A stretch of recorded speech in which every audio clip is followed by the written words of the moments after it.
UFC Seattle's going down this weekend. Henry Cejudo taking on Song Yadong, and today I'm about to give my breakdowns on the whole entire card. Quickly, I'm going to go over what I did last week. I'm going to disappear real quick, but as you can see here, last week, Edmen Shahbazyan winning rounds 1 and 2, cash. Jesus Aguilar sub, a little fun play, didn't end up getting that one, but Gabriel Bonfim, win and over 1.5, cash. Delgado KO, cash, as well as my main plays, which was Delgado versus Matthews inside the distance, as well as Edmen Shahbazyan moneyline, -101, cash, parlay.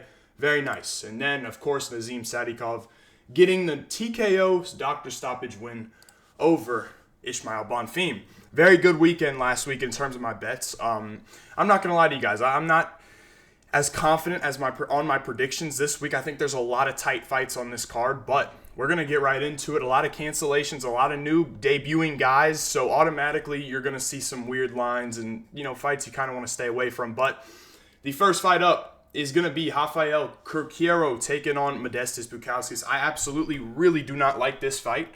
I do have some issues with Modestas Bukauskas. He is a huge favorite right now, -270, which I do not agree with whatsoever. When you look at Modestas Bukauskas, he has a couple wins in the UFC. I believe he's 4-4. He's got a lot of close fights, and I really don't like that, especially at this kind of number. You're seeing -270. Last time out, Marcin Pragno, a very close fight, right? He has a close fight with Zach Pauga, which I thought, Zach Pauga won, and a very weird scorecard. But ultimately, man, Modestas Bukauskas, he's not a fighter that, in my opinion, should be -270 versus anybody, I don't think. Now he's taking on Rafael Cerqueira, who just came off a knockout loss to Ibo Aslan, and I did pick him there. But look, man, I was thinking about taking his spot this week, and there's not much film on him. He has some fights, and you can see he's got some dynamic ability. He's elusive. He hits hard. He is dangerous. He trains with Jailton Almeida.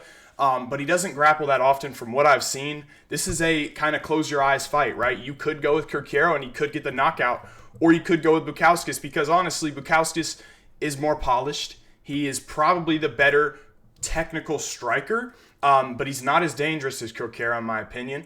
But he does seem to be the guy who's got the better gas tank as well. I've seen Cerqueira in his previous fights where he is a little bit tired after the first round, but if he can get you out of there, he's pretty good. I mean, obviously, but he is low volume. His defense isn't the best, and it's not a fight I'm gonna go anywhere near in terms of betting.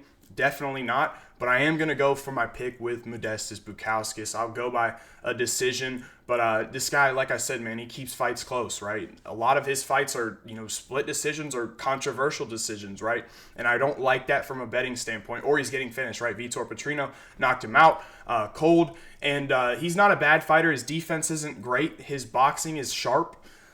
His combination, his hands are pretty good, but he doesn't really like to get hit. His striking differential is actually negative, where he gets hit more than he hits other people. So it's concerning. And I definitely said, like I said, stay away from it. But I'll go with Modestas Bukauskas for my pick. I think he gets this one done just by his cardio. I don't think Cerqueira's cardio is very good, and I think that Modestas Bukauskas is low volume, but I think he's got more volume than Cerqueira. I think Cerqueira might be able to take him to the mat. And if he does, then I'm just going to get my pick wrong, right? I guess. I don't know, because I haven't seen him do it often. So we'll go with Modestas Bukauskas to win this fight. I'm going to go by a decision. Rounds 2 and 3, I think he'll win. But definitely stay away from it. Next up, you got Nursulton Ruziboev taking on Eric Mcconico.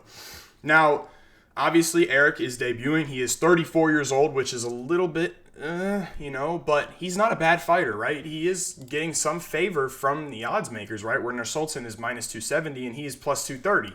And honestly, that's pretty favorable for Eric Mcconico. Now, when it comes to his skill set, he trains with Jared Cannonier at MMA Lab. Like I said, he's a little bit on the older side, but he's definitely not a bad fighter. He's very balanced. I would say that he probably likes to wrestle the most. And if he takes this fight to the mat, I think he's going to have some issues with Nursulton, because Eric Mcconico's not Joaquin Buckley on top of you, right? It is, a different guy. And Ruziboev is good off his back. And Mcconico's not bad on the feet either.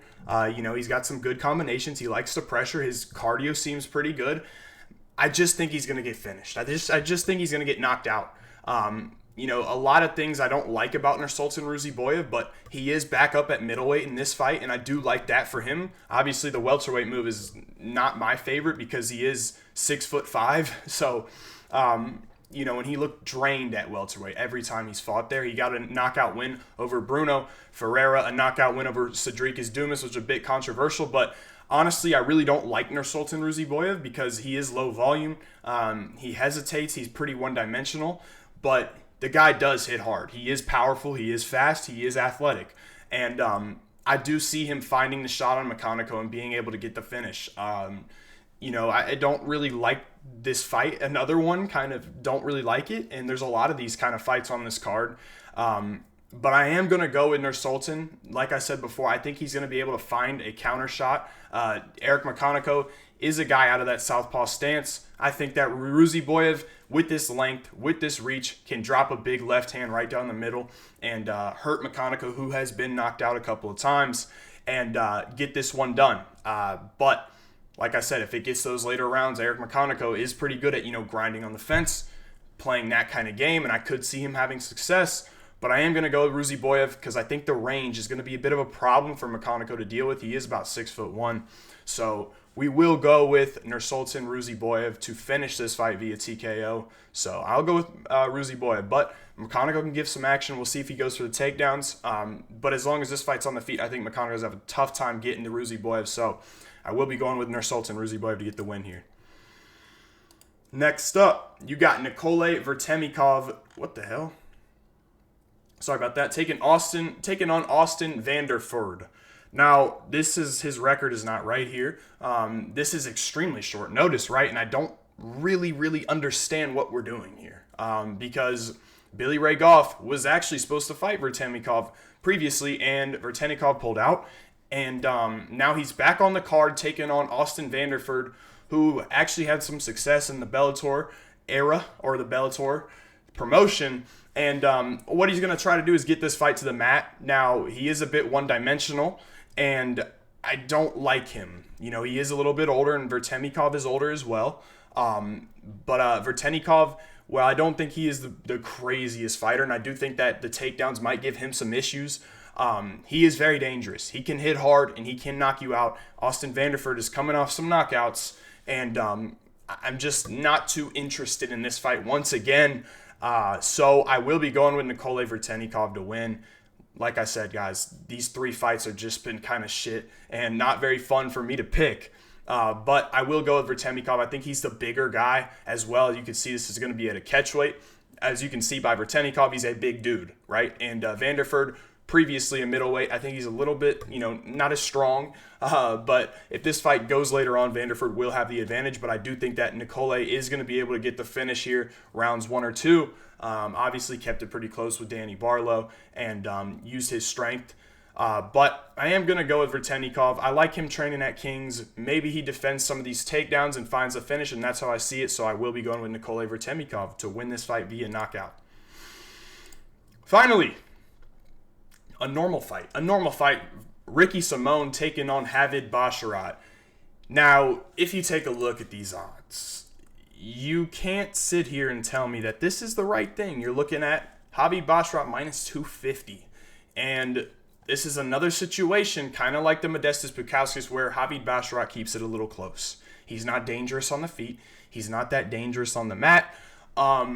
But he does have that elusive kind of style, right? Where he, similar to the Yusuf Zalal-Kader matchup, I kind of see this being some sort of, kind of like that, except Simón obviously wants to kind of get this fight to the mat. But Simón being that guy who wants to come forward to get inside that range and land the shots, and Javid Basharat being the guy who wants to stay on the outside, use that footwork, kick at range, and I think Javid does a great job at that. Now, like I said before, I don't agree with the odds. Ricky Simón is actually the hometown guy here fighting, and I had a hard time picking this one, and I definitely don't like the odds, but Ricky Simón is on a 3-fight skid. He lost to Mario Bautista, who's a good fighter. He lost to, obviously, Vinicius Oliveira, another good fighter. Song Yadong beat him badly as well.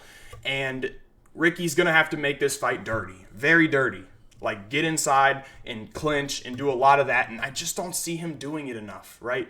that's what he kind of had to do if he wanted to beat, oh my gosh, Bautista, because Bautista was kind of on the outside dancing around, and Simone got pretty much destroyed by Bautista, honestly, right? I think that he got killed. He got, pieced up in those second and third round, and maybe you can give Ricky Simone the first round in that fight. But Javid is going to be moving around. He's elusive. He likes to blitz in with the right hand. He's going to be the longer guy here. And he is the faster, younger guy. I think Ricky can win, but I've hated the IQ from Ricky Simone. I think that he's very stupid. He's got talent, man. He's good endurance. He's powerful. He's a great wrestler as well.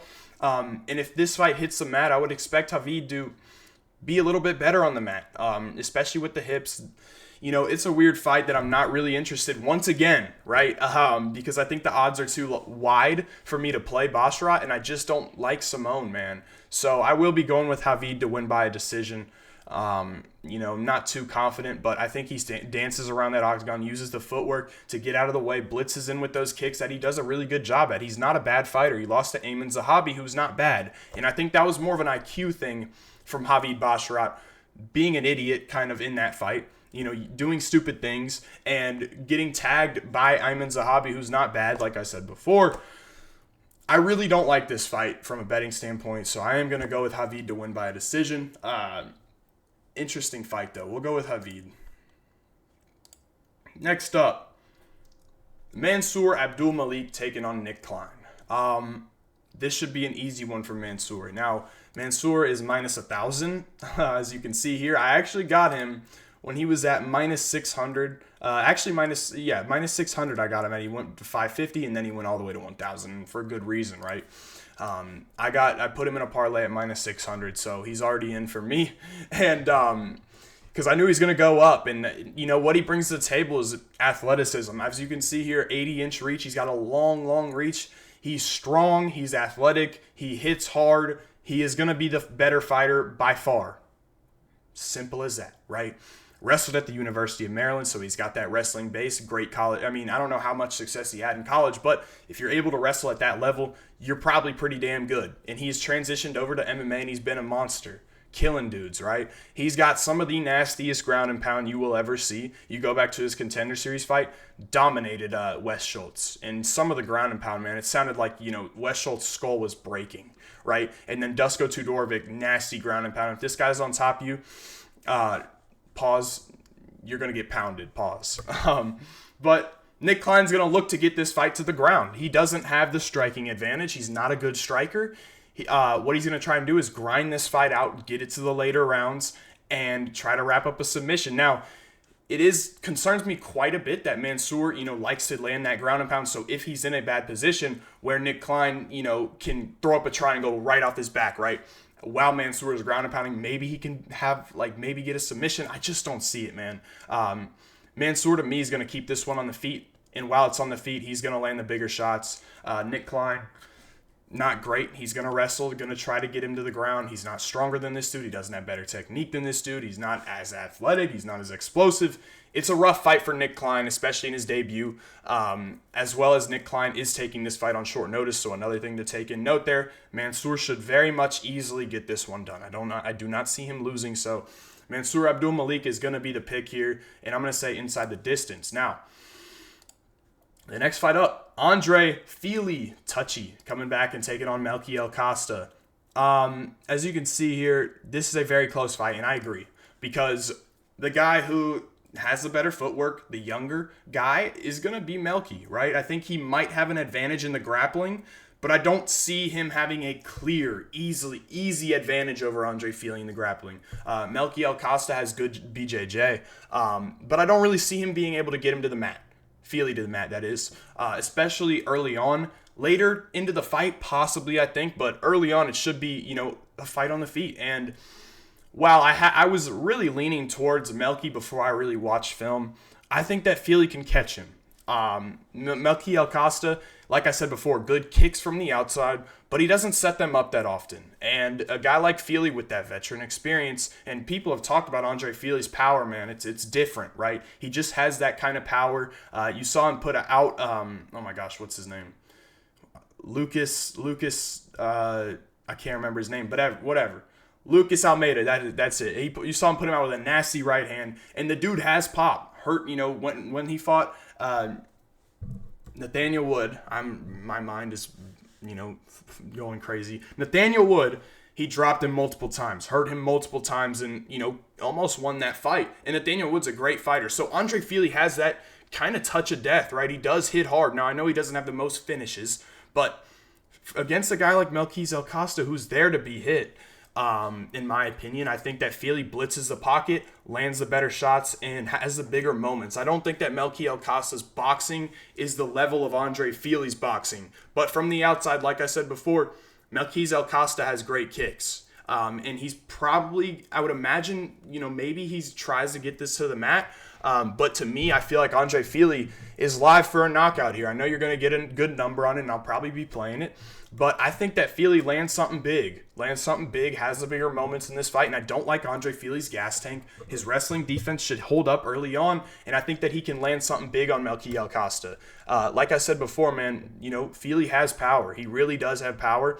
And if he can catch you with something big, man, you're going out. And he does a pretty good job at counter-striking. I think that the boxing advantage of Fili is going to play dividends here. He's also the longer guy.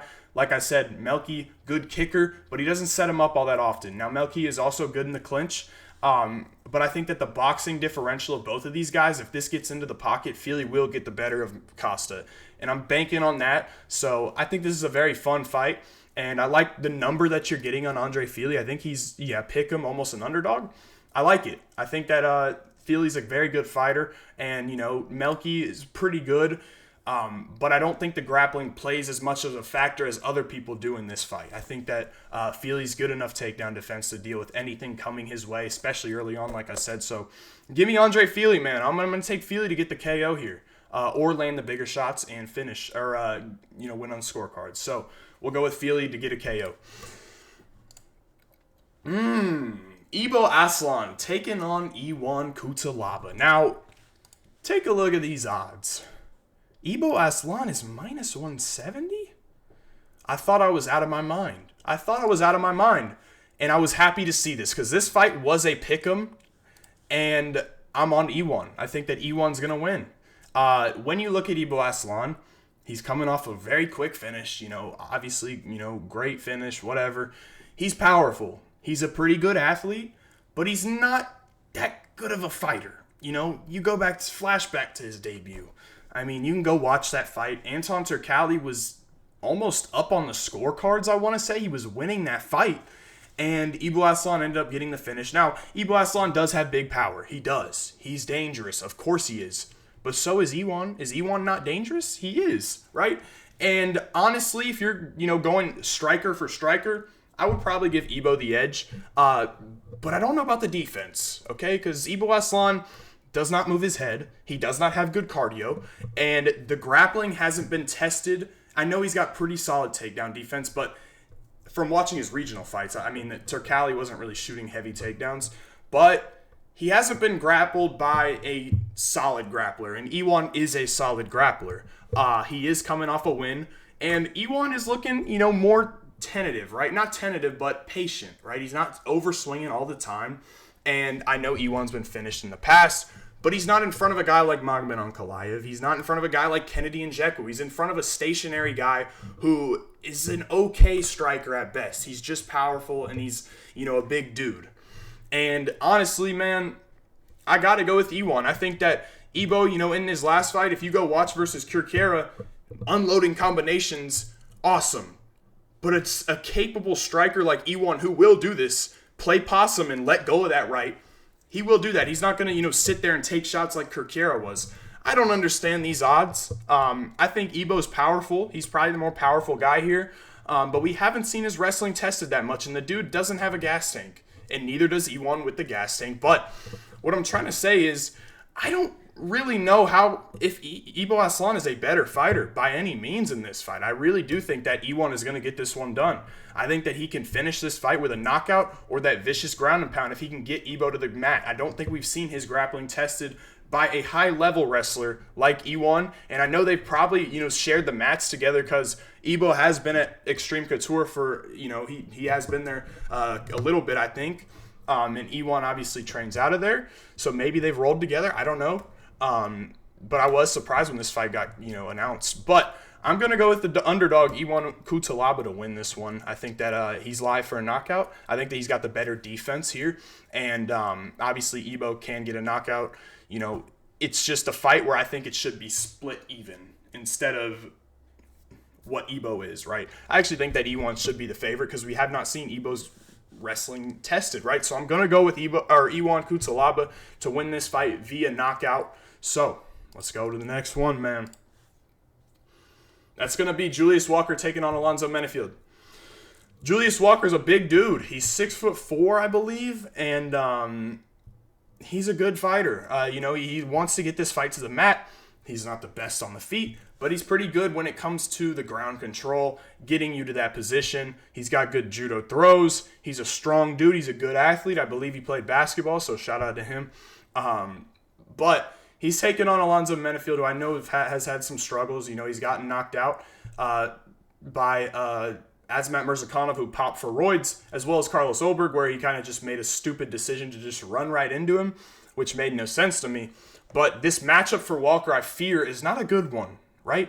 Walker, in my opinion, needs to get this fight to the mat, right? He's not as developed on the feet as a guy like Menifield. And when you look at Alonzo Menifield, he's not the best fighter. There's definitely some holes in his game, but he does have a good stylistic matchup to go out there and win this fight, right? First off, he's not taking the fight on short notice, so he's going to have a full camp here. And second of all, Alonzo Menifield has a good gas tank. He's preparing for Umar Sy, who I would imagine would try to wrestle Alonzo Menifield, and he's taking on a matchup who is going to try to do that as well, but not as big as Umar Sy, and probably not as good as Umar Sy, right? But Alonzo Menifield's a tough dude to take down, man. You saw Crute be able to get him down early, but Menifield survived. And like I said, man, Menifield's a big-ass dude. He's not going to just be easily taken down, and that's kind of what Walker's been doing to people. Maybe he can get this fight down early to the mat, maybe, but I don't see him finishing Menifield on the mat. I don't see that, man. I think Menifield's too good with the takedown, with the takedown defense and wrestling, that he's not going to get, caught up in some triangle choke or guillotine or ground and pound or be put in a position like that. I think he'll bounce back up, and with the full camp that Menifield has, and he does have pretty solid endurance, I'd expect him to get the better of Walker on the moments on the feet, and win this fight, man. He's sitting at minus 240, so he's gone up quite a bit. Julius Walker, I know, was actually got all the way down to plus 120, so interesting, because people think highly of this dude. He's beaten some decent fighters, nothing insane, but I don't know if this is a good matchup for him. I definitely think it's a bad one for him. I think that Alonzo Menifield should get this one done. I'm going to go with Alonzo to get it done. Next up, Gene Silva, Melsik, Baghdasaryan. Gene Silva, you know what he wants to do, man. He wants to knock you out. He's good in the pocket. He's got really good vision. He's got nasty counter-striking ability. He's a smart fighter, and people don't give him enough credit for that. He's got good defense, and he's taken on Melsik Baghdasaryan, who's honestly a very solid kickboxer, right? He really is a good kickboxer. He's fast. He hits hard. He's got nasty kicks, and he's got good footwork as well, man. Everything you would expect to see in a high-level kickboxer, Melsik Baghdasaryan has. So this isn't going to be just a walk in the park.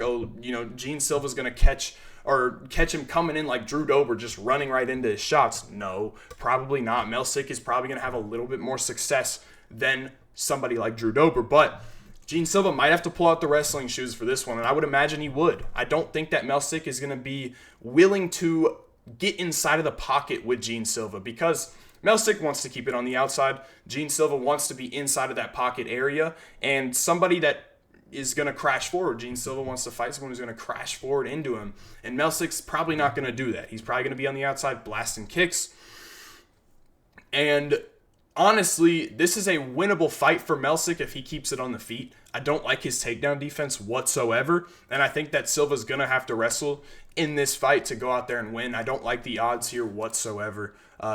You are looking at minus 550, which is not my favorite. Definitely not the right play. But I do imagine that Gene Silva being on this streak is not going to just keep it on the feet if he's getting outclassed there. So I would imagine that Gene does take him to the mat and control him there, because Melsik has fought Josh Culibao, and he was killing Josh Culibao on the feet, but once he got taken down, it kind of got, hairy, and he ended up losing the fight, man. So if Josh Culibao can take you down, I'm sure Gene Silva can, because Gene does have good wrestling. You can see in his, takedown defense, and even his previous fights, he can wrestle. So I would imagine Gene does take this fight to the mat and win there. So we'll go with Gene Silva by a decision. Man, next up, you got Gene Matsumoto taking on Rob Font. I've had a really hard time with this fight. A very, very hard time. Rob Font, obviously, man, a great fighter. But you're looking at the odds here. He is the underdog here. And, man, it's a tough one. Now, Gene Matsumoto is a guy who, he is a great Muay Thai background. He's nasty leg kicks. He'll blast them right into you. And he's not kind of this guy like Kyler Phillips who's going to dance on the outside. He will exchange in the pocket with a Rob Font. As you saw in his fight versus Brad Katona, who gave him a hard fight. But Brad Katona is a very game fighter, a good fighter. And I'm sorry, I don't know what just happened. Matsumoto, he will exchange in the pocket and be there, unlike a Kyler Phillips who's going to evade. And Gene Matsumoto, throughout his UFC career, in his 3 fights, I believe he's 3, he's been pushed, man. Dan Argueta, this is his 3rd, I'm sorry. Dan Argueta in his debut, who is a good wrestler who just keeps going. Matsumoto got the finish on him. Brad Katona, cardio machine, keeps on going. Matsumoto looked great. His cardio looked on point. And Rob Font's going to look to do that with the pressure, with the jab, with the boxing, right? And I worried about Matsumoto originally, but when I watched those, man, you can see the guy's very developed, right? He can go to the mat in this fight. He might be able to get Font down momentarily, but Font does a really good job of getting up. And I know Font's takedown defense is at 41%, but he gets up very fast if he is taken down typically, right? Typically. And I do think that if this fight hits the mat, Matsumoto to me is the better wrestler, but Font does a really good, or better BJJ, but Font does a good job getting up. I don't expect it to be on the mat that much, but I do expect these guys trading. And I do think Font's the better boxer. But Matsumoto does have very good kicks, and he is pretty good inside the pocket himself. And ultimately, man, what it comes down to in this fight is going to be that athleticism, man. And I truly believe that younger guy with the fresher durability, as we've seen Rob Font been rocked a lot recently, very much, been hurt a couple of times recently. And I think that Matsumoto's got better durability at this point in his career. I think that the low kicks are going to be good for Matsumoto in this matchup, and it's not like he's just taking this fight short notice. I mean, to some extent he is taking it short notice, but he was supposed to fight at UFC 313, which is next weekend. So not a huge difference in that. Maybe the weight cut goes bad for Matsumoto, but he's not a huge guy. As you can see, he's got a reach disadvantage, which bothers me a little bit. But ultimately, man, what makes me kind of think about this matchup differently is the matchup, right? Because Dominic Cruz, when preparing for Rob Font, Dominic Cruz is going to take him down, try to take him down with that movement. And now he's going against a guy like Matsumoto who's not going to be doing that, using that footwork to move in and move out, right? Like a Dom Cruz or even like a Kyler Phillips. He's going to stand right in front of you, right? And he doesn't care. So Font had to make some adjustments in the camp, and this is short notice. I think it's a fun matchup. I'm very excited for this fight. I really do think we're going to see a hell of a fight here. But I am going to go with Matsumoto. What I've seen from his endurance, his cardio, it's looked really, really good. And the fact that he's already faced, guys who push the pace, like Brad Katona or like Dan Argueta, shows how good his cardio is. And, Font uses that pressure to try to break you down. And I think that Matsumoto is going to be all right. I think that he's going to be all right. I think that he has the bigger moments in this fight. I don't necessarily know if he'll land as many shots as Font, but I think that Matsumoto has more ability to hurt Font, and I don't think Font has more ability to hurt Matsumoto. It's a fun fight, a close fight, but I am going to go with Gene Matsumoto, and I do like the number you're getting here at minus 145. I do like it, so we will go with Gene Matsumoto to win this fight via decision. Next up, Brendan Allen taking on Anthony Hernandez. Now, Anthony Hernandez is minus 305. Are we being serious, man? We're not giving any respect to Brendan All-In Allen? Look, man. Hernandez is a good fighter. And, he's not, some... Okay, let me try and put this the right way. Hernandez, has a very good game plan to come in there and just break you with his cardio. But that's the same thing he did against Allen in their first fight. He has not really evolved since that, right? He just wants to take you down. Not the best striking. And Allen was kind of getting pieced up on the feet in that fight. And Allen has evolved, man. In that fight versus Hernandez in their first fight, which was in the LFA, Allen was slim. He was small. He was about 22 years old, I think, and not filled out. And he's filled out now. He's a lot bigger. He's a lot stronger. And, he's gotten much, much better on the feet. His striking has improved vastly, while Anthony Hernandez hasn't really improved on that much, right? He just comes with the same game plan, come and take you down, break you, and obviously he's a good wrestler, right? It's not just, he's just, just pushing the pace. He doesn't have technique with his wrestling. He does. He has very good submissions. He has very good wrestling. But there's not a lot of guys on the roster that I think have the kind of top pressure that Brendan Allen brings to the table. Now, whoever is on top in this fight is going to control this fight. And I think that Brendan Allen has better top control than Anthony Hernandez and has better takedowns. I also believe that early on into this fight, Allen is going to be the guy who is better in the clinch. Now, I know that Anthony Hernandez is the great gas tank, great, but if Brendan Allen takes your back, man, it's only a matter of time, right? You know what I mean? The guy has like 15 rear naked choke submissions, or I don't know if it's that many, but he's very dangerous on the mat. And if he gets you in a position like that, he can finish this fight. You know what I mean? And Anthony Hernandez, while he does have good submission defense, he can be submitted. He's gotten submitted by an anaconda choke, and Rodolfo Vieira was close to getting a submission on him as well. And obviously, Vieira is a great grappler, but Allen is very talented on the mat, man. And I think he's the better fighter on the feet as well. I can't get behind minus 300, man. I can't do it. I can't see, first of all, I can't see Anthony Hernandez finishing this fight, so I automatically think it will be a decision. And I know Allen gassed out in his last fight, but he kind of took a stupid approach, right? He was doing fine on the feet versus Imavov. He kind of just kept shooting takedowns, and it was just stupid of him.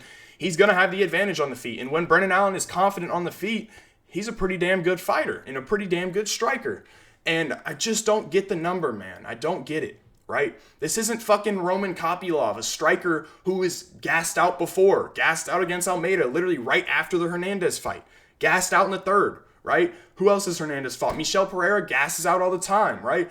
This has been kind of a known thing, right? Anthony Hernandez, Edmund Shabazian, another guy who gasses out, right? This isn't like, a Roman Kopylov, like I said, who doesn't grapple all that often, or he's just a striker. Michel Pereira is a striker. Roman Kopylov is a striker. Edmund Shabazian is a striker. Anthony Hernandez was never minus 300 against any of those guys. He was actually an underdog in a couple of them.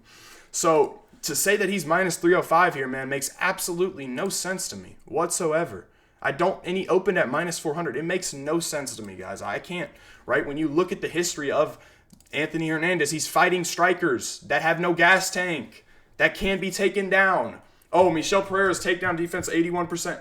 Who gives a fuck? Brendan Allen would get Michel Pereira to the ground, bro. Like, this line makes zero sense at all when you look at it. I think if Brendan Allen is on top in this fight, it's not going to be easy for Hernandez to get up. And I know that if Hernandez gets on top, it's not going to be easy for Allen to get up. But we've seen Hernandez off his back, right? And I know Hernandez is a good fighter. He does not deserve to be minus 300, okay?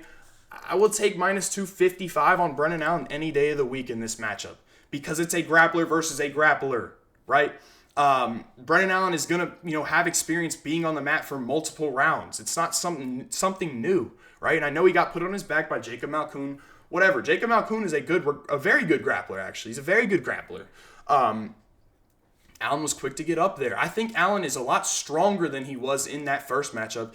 To me, he's the better striker. He's got throws in the clinch where he can throw you. He's got good body lock takedowns. He's very good in the clinch where Hernandez wants this fight to be. I think that Allen has a lot of advantages in this fight for him to be a plus 255 underdog. Way too many. I can't understand why anybody would, play Anthony Hernandez at minus 305. I think it's stupid considering who Anthony Hernandez has fought.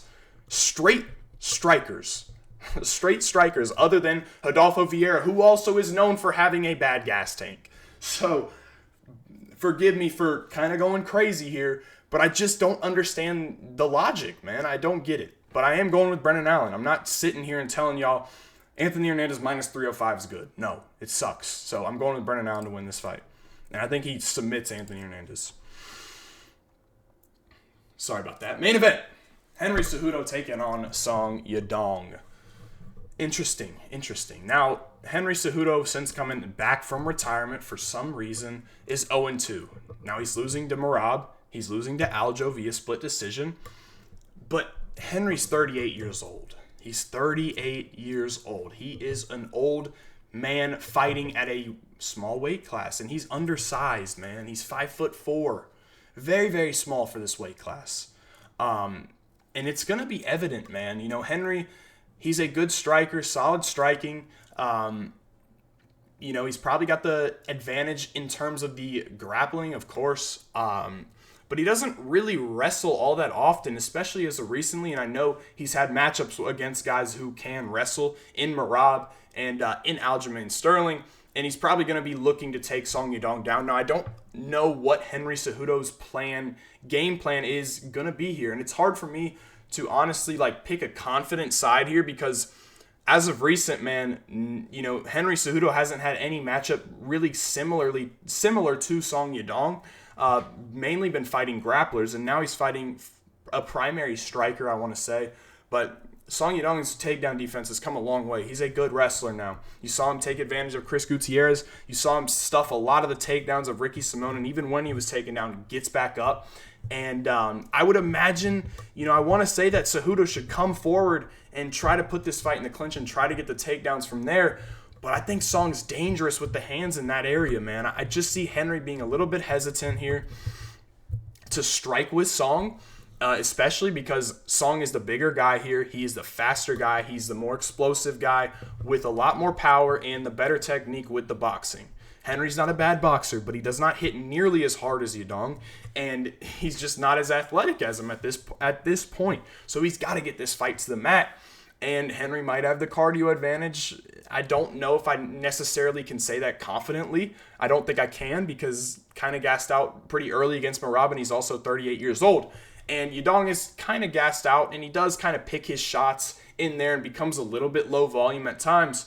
But, man, I think Yadong's going to get after that calf kick, land big combinations here, and I think, he might be able to get Cejudo out of there, man. Yadong hits hard, and he throws hard. He's got good technique with his boxing. He's sitting at minus 265.